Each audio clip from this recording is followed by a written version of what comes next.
Drodzy Winopijcy, dzisiaj odcinek z gościem, z którego dowiecie się, kim jest Master of Wine. Oglądajcie!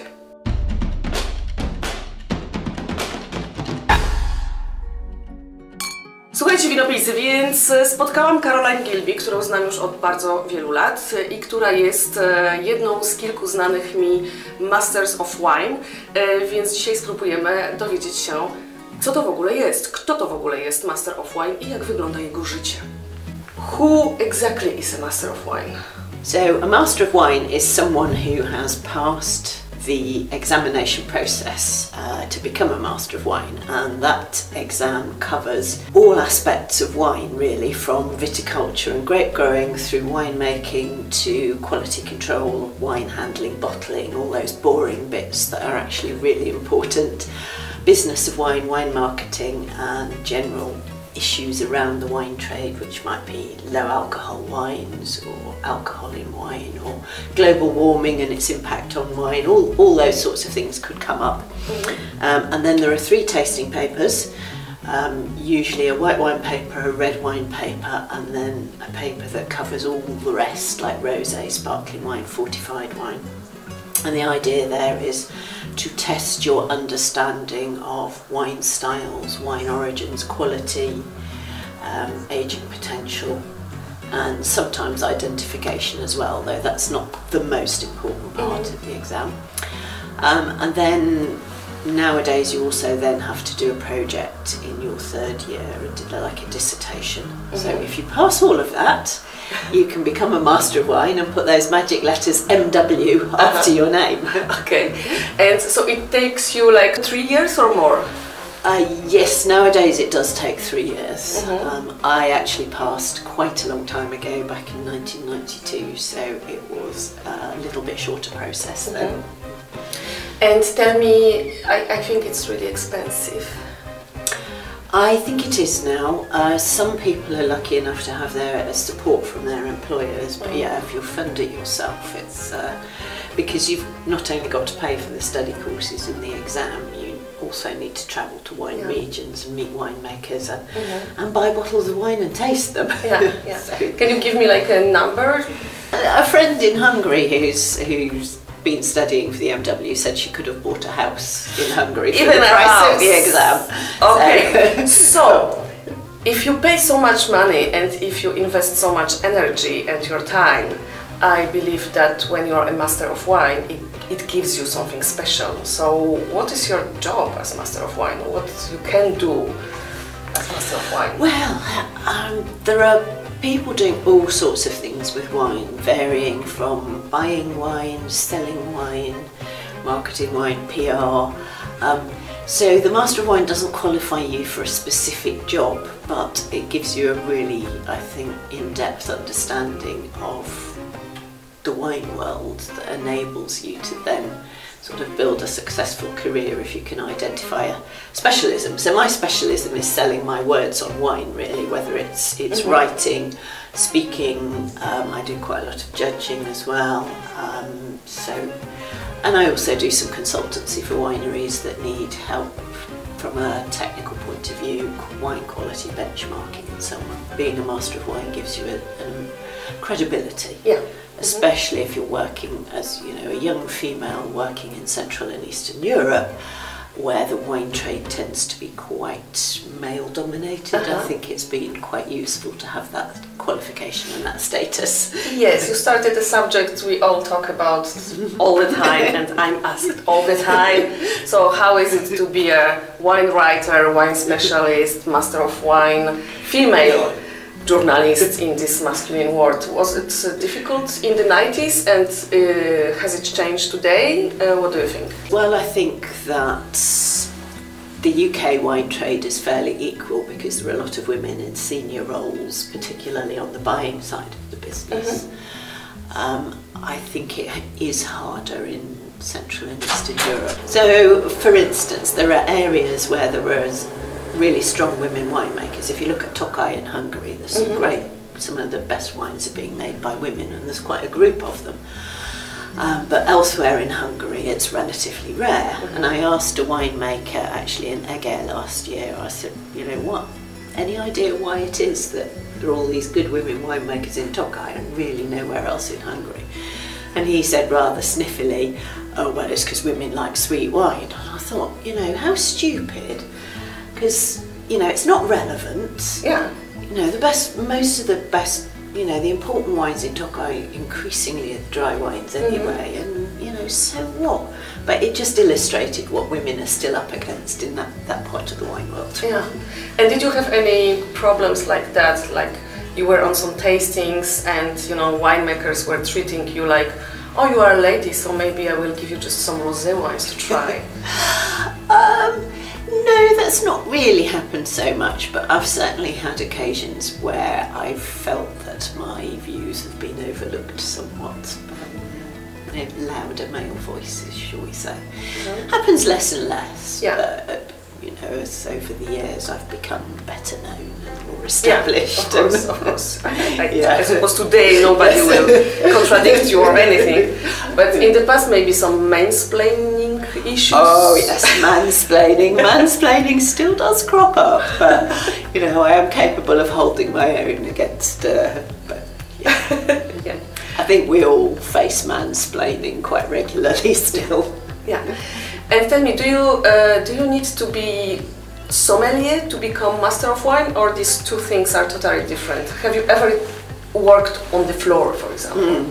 No, I've never worked on the floor. I think the two things are different. Yeah. They both are subjects where people are very passionate about wine, but I think the sommelier angle is much more about wine and food matching and creating that sort of positive experience of tasting wine. With the Master of Wine exam, there's quite a lot more on the sort of technical side of, that goes behind wine, and food matching is not our thing. There are some sommeliers who are also masters of wine, but I think they're a different skill set. In Poland, they associate somebody who knows something about wine only with sommelier, and that's why I talk with you to explain that. Maybe we need to do a little bit more marketing of ourselves as masters of wine in Poland. So, yes. But Poland doesn't have any of its own masters of wine yet. So I know you've got some people studying hard and quite a long way along the process. Fingers crossed for them. Very soon we will have one or two. Yeah. Yes, hopefully. And maybe they will change their understanding of people about this specialists about wine. So now I wanted to try some wine with you. Okay. I mean, we had already occasions to try some wines together before, but maybe like this we will explain to people how a master of wine judge a wine. What is important for you in the wine?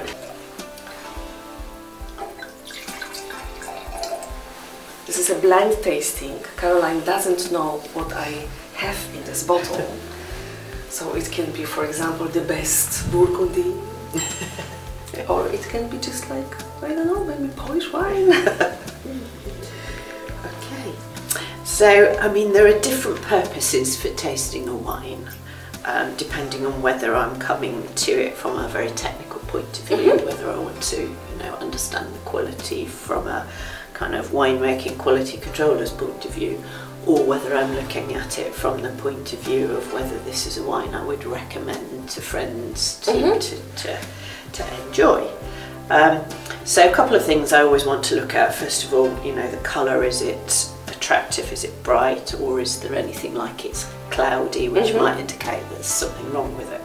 But cloudy is not always bad. Cloudy is not always bad, particularly if you're looking at the sort of modern trend for pet nat wines and natural wines that haven't been filtered. So cloudy isn't always bad, but it's something to look at, whether it's bright and clear or it's a specific sort of wine that's allowed to be cloudy. Exactly. And then I want to look at the colour, because that will tell me something about the sort of grape variety it might be made from, the sort of climate it might have come from, and actually how old the wine is. So if it's really pink and purple still, I'll expect that it's very young, and if it's going more garnet or ruby, I'll be expecting that it's maybe got a bit of age on it, or it's from a warmer climate where you don't get those vivid pink colours anyway. Here?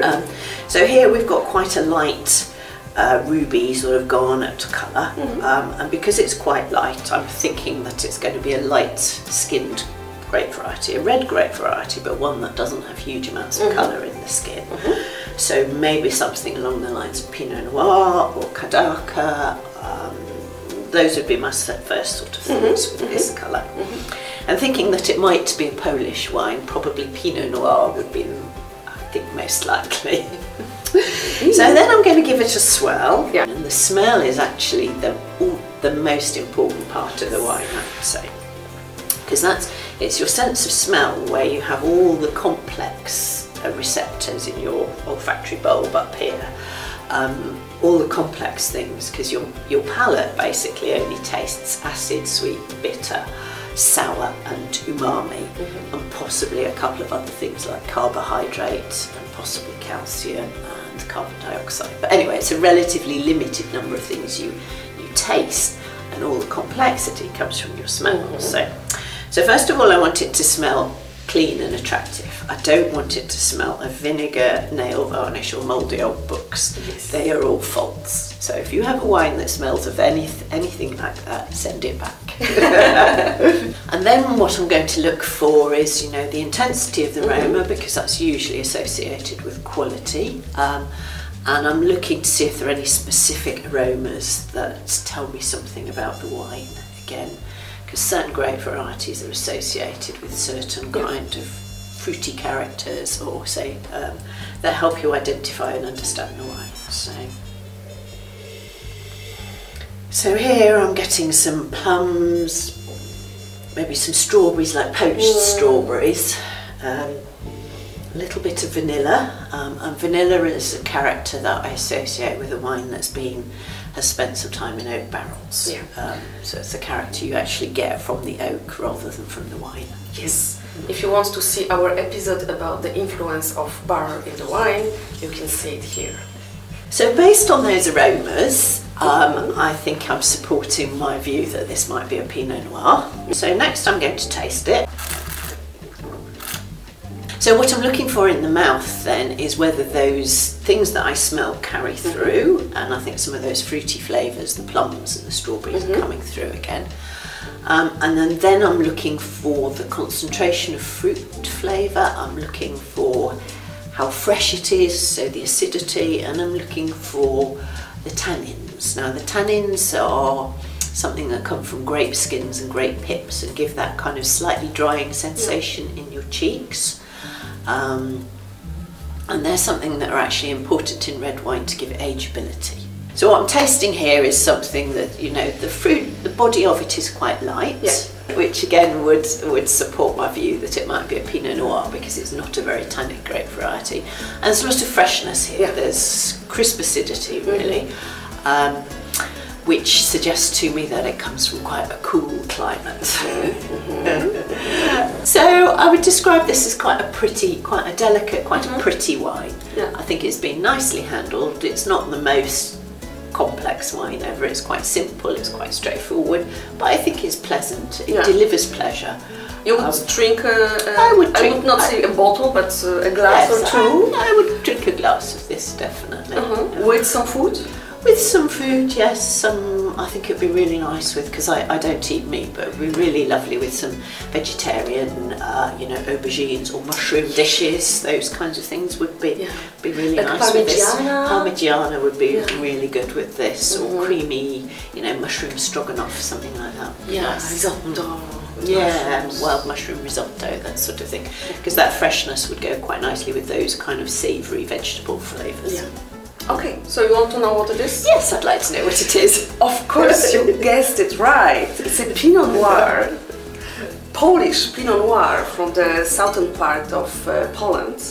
It's called Winnica Wieliczka, vintage 2018. And this is a Pinot Noir which is a late harvest. They just wanted it to be a little bit more mature. And this is I think the only biodynamical producer in Poland. And I wanted to show you this also because I wanted to ask you last question, because I know that you are really into these eastern countries. We've met in Moldova, we were together in Croatia, maybe in Georgia or Serbia, I don't remember, but these are your countries, or Cyprus, for example, which is not so eastern, but it's less known. Well, it's Eastern Mediterranean. Yeah, it's Eastern Mediterranean. Yeah. So you are really interested in these less known countries. Do you think that there is a future in these countries? I mean, they are the ground zero actually of the winemaking, but they were forgotten for many years, and now you think there is like a rebirth of these countries? I do. I felt for a long time that I was a lone voice in the wilderness telling people that there was exciting stuff happening in Central and Eastern Europe, because all these countries had to go through that, and Cyprus as well, even though it wasn't communist or socialist, it went from a mass market collectivised model to and I think across all these countries, from where they started, they went from a broken relationship between land, people and quality wine to actually, in all these cases, industries that are full of exciting individuals, small estates, new producers appearing. But it's been quite challenging for them, and so for a long time nobody was interested. Eastern Europe had a bad reputation. It was all about volume and cheap prices.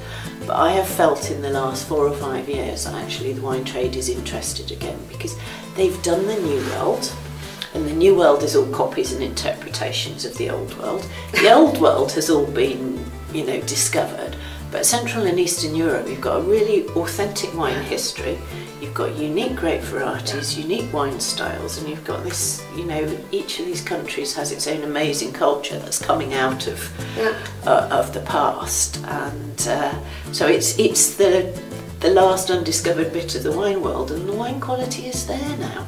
Yeah. So, and people are realising. So I'm not a lone voice in the wilderness anymore. And we will talk more also about these countries, I promise you, okay? So, what do you think about Polish wines? Will you come and see Polish winemakers soon? I would love to come and see Polish winemakers soon. If this is an example of what's starting to happen in Poland, I think it's a place I should come and explore. So I'm waiting for the invitation. Okay, let's work on that. Thank you, Caroline. It was really a pleasure. Now you can see how a master of wine is talking about wine. I hope that you will still watch our episodes. We are not so bad either. Pijcie odpowiedzialnie i do zobaczenia następnym razem. Cheers!